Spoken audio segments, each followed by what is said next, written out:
नमस्कार। जानते हैं, इंसान की सबसे बड़ी जंग अक्सर किसी दूसरे इंसान से नहीं होती, बल्कि खुद कुदरत से होती है। आज हम एक ऐसे ही कहानी के सफर पर चलेंगे और देखेंगे कि कैसे एक कहानी एक पूरा जहां बना देती है और हमें इंसान होने के सबसे गहरे मायने सिखा जाती है।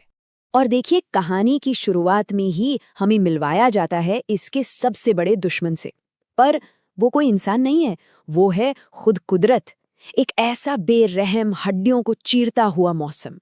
तो चलिए कहानी के पहले पड़ाव पर चलते हैं। ये वो पड़ाव है जो हमें उस क्रूर पकड़ का एहसास कराता है, जहां बर्फीली बारिश ने सिर्फ पूरे गांव को नहीं बल्कि एक परिवार को पूरी तरह से अपनी कैद में ले लिया है।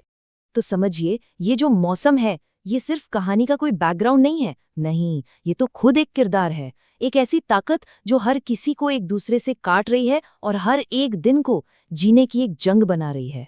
और यहीं इसी मोड़ पर कहानी का असली संघर्ष सामने आता है।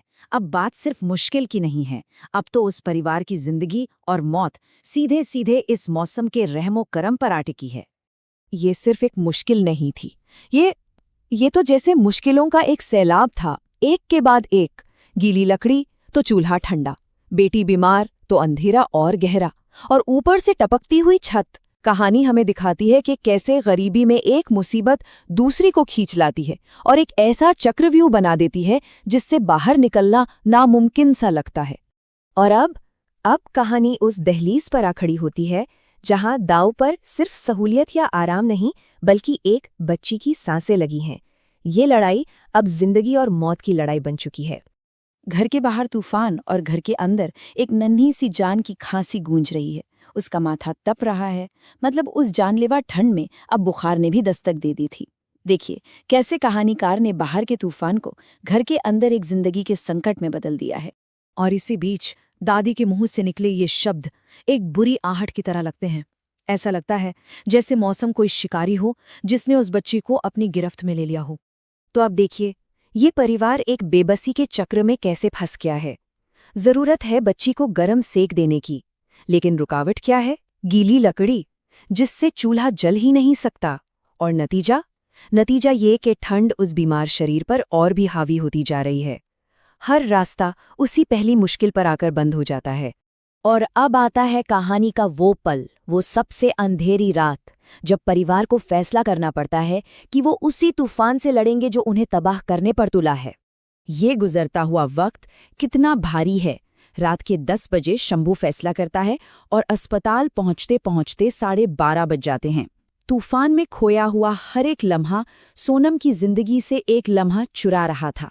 बाहर कीचड़ का दरिया और हाथ में एक लालटेन जिसकी लौ हवा के थपेड़ों से कांप रही है, मानो बस अभी बुझ जाएगी। ये छोटी सी लौ उस घने अंधेरे में उस परिवार की टूटी फूटी नाजुक सी उम्मीद की तरह है। और उसी पल भोला की आवाज गूंजती है। ये सिर्फ शब्द नहीं है, ये कुदरत की ताकत के सामने एक इंसान के हौसले की, उसकी जिद की हुंकार है। और यहीं आकर कहानी हमें एक सवाल के साथ छोड़ देती है, एक ऐसा सवाल जो सांसों को अटका दे। क्या वो वक्त पर पहुंच पाएंगे? लेकिन ठीक इसी मोड़ पर कहानी पलट जाती है। जो जंग अब तक सिर्फ एक परिवार की थी, अब वो पूरे गांव की जंग बनने वाली है। और यही इस कहानी का दिल है। एक तरफ तूफान की क्रूरता तो दूसरी तरफ गांव का अपनापन। जहां बारिश कहर बरसा रही थी, वहां लोग सूखी लकड़ियां बांट रहे थे। जहां ठंड काट रही थी, वहां गर्म खाने की पेशकश हो रही थी। अकेलेपन और डर का जवाब सब मिलकर दे रहे थे। एक बुजुर्ग आवाज देते हैं और फिर देखिए क्या होता है।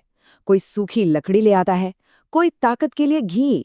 हर कोई जो कुछ भी उसके पास था उसे बांटने के लिए आगे आ जाता है। ये हमें बताता है कि असली ताकत अकेले लड़ने में नहीं बल्कि एक दूसरे का हाथ थामने में है। अब हम कहानी के आखिरी हिस्से में पहुंचते हैं, जहां तूफान आखिरकार हार मान लेता है।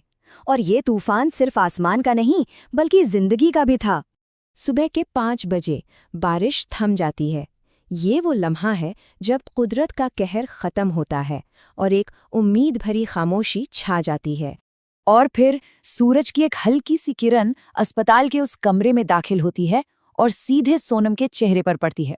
ये रोशनी महज रोशनी नहीं है, ये उम्मीद का वो सूरज है जो बता रहा है कि सबसे बुरा वक्त अब गुजर चुका है। तो देखिए क्या कुछ बदल गया। पहले सोनम की सांसें उखड़ रही थीं और अब वो आंखें खोल रही थीं। पहले गांव डरा हुआ बिखरा हुआ था और अब सब मिलकर काम कर रहे थे। वो संकट अपने पीछे सिर्फ तबाही नहीं बल्कि एक ज्यादा मजबूत और जुड़ा हुआ समाज छोड़ गया। और अंत में शंभू के ये शब्द पूरी कहानी का निचोड़ हैं।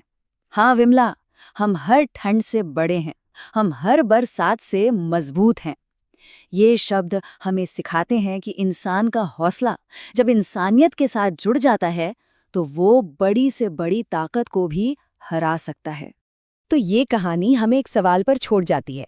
जब सब कुछ बिखर रहा हो तो वो कौन सी चीज़ है जो हमें जोड़े रखती है? शायद इसका जवाब किसी एक की हिम्मत में नहीं बल्कि उस आपसी गर्माहट में है जो हम एक दूसरे को तब देते हैं जब बाहर मौसम सबसे सर्द होता है।